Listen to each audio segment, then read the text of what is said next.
Bonjour, dans cette vidéo, tu vas apprendre à donner un encadrement de x au carré en connaissant x en utilisant un tableau de variation. Alors déjà, on va se représenter un petit peu. Cette fonction f de x égale x au carré, c'est la représentation graphique. Maintenant, tu es censé la connaître très bien. Cette fonction-là, elle est décroissante de moins l'infini jusqu'à 0, puis croissante de 0 à plus l'infini. Et cette fonction a une particularité, c'est que c'est une fonction paire. Alors, je te rappelle ce qu'est une fonction paire.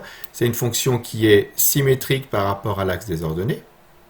C'est-à-dire que si je prends un point sur cette courbe et que je regarde le symétrique,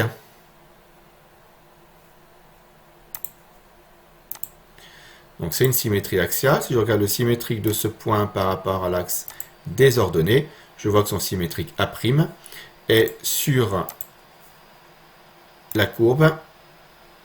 Voilà, et ceci tout le temps. Donc ça, on en aura besoin pour trouver un encadrement de x au carré. On a besoin de deux choses. Le fait que la fonction est décroissante puis croissante, et le fait que cette fonction est paire. Donc dans un premier temps, on va tracer le tableau de variation. Voilà.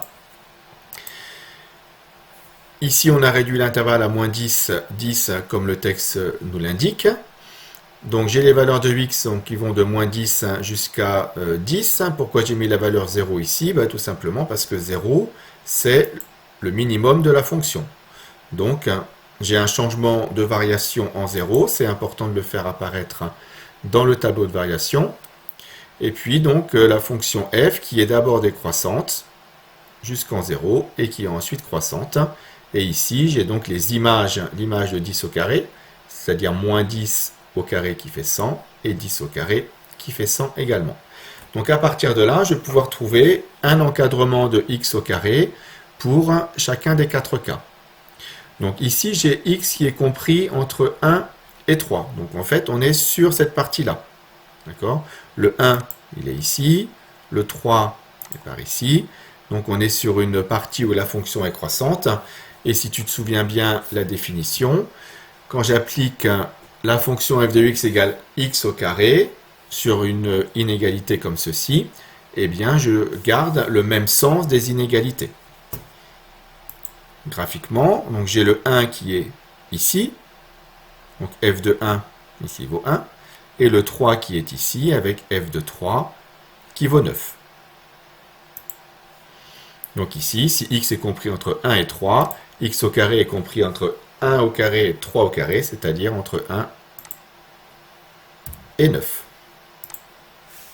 Au petit b, je fais attention que x, cette fois-ci, il est compris entre moins 5 et moins 2, c'est-à-dire là on est sur les réels négatifs et on est sur une partie de la fonction qui est décroissante. Ça c'est la première difficulté. Et la deuxième chose à faire attention, c'est que je n'ai pas des inégalités larges comme au petit a. C'est-à-dire que ici x est supérieur strictement à moins 5, c'est-à-dire que moins 5 est une valeur exclue, et x est inférieur ou égal à moins 2, c'est-à-dire que 2 est une valeur acceptée. Donc on va regarder d'abord graphiquement le fait qu'on soit sur une partie qui soit décroissante. Ça veut dire que en fait, l'image de moins 2 et l'image de moins 5, l'image de moins 2 va être ici, va être plus petite que l'image de moins 5 qui va se retrouver au-dessus. Ça, c'est dû au fait que la fonction est décroissante. Donc, il faut, dans un premier temps, que je pense à bien inverser mes bornes. Donc, ce qui va aller ici à gauche, ça va être moins 2 au carré, c'est-à-dire 4. Et puis ici, moins 5, le tout au carré qui fait 25. Et comme le moins 5 est exclu, évidemment, son carré est exclu également. Donc là, j'ai bien une inégalité stricte pour x au carré inférieur strictement à 25 et une inégalité large, x au carré supérieur ou égal à 4. Pour le petit c, ici, je fais attention, la difficulté, c'est que je suis sur des réels qui sont négatifs et positifs.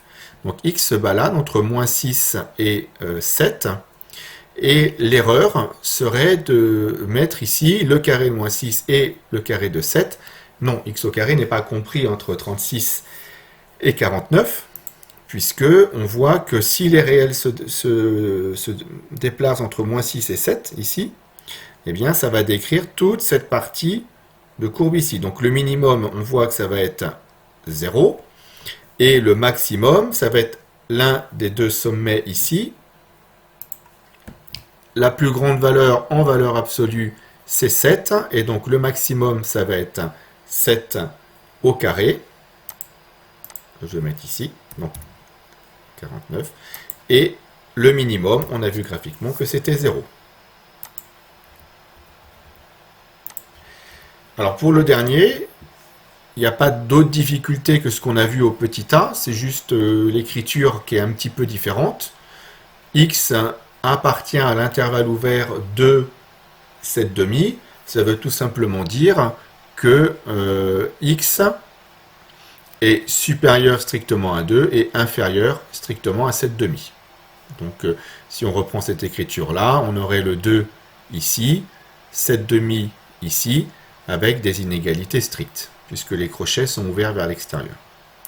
Donc ça veut dire que mon encadrement de x au carré, je vais avoir des inégalités strictes également. Et là, je suis sur une partie où la fonction est croissante.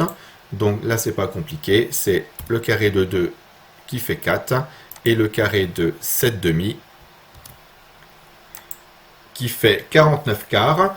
Si ce passage au carré te pose des soucis, je t'invite à regarder la vidéo numéro 10 qui s'intitule « Image par la fonction f de x égale x au carré » où on parle de l'image d'une fraction. Voilà. Voilà pour cet exercice, c'est terminé.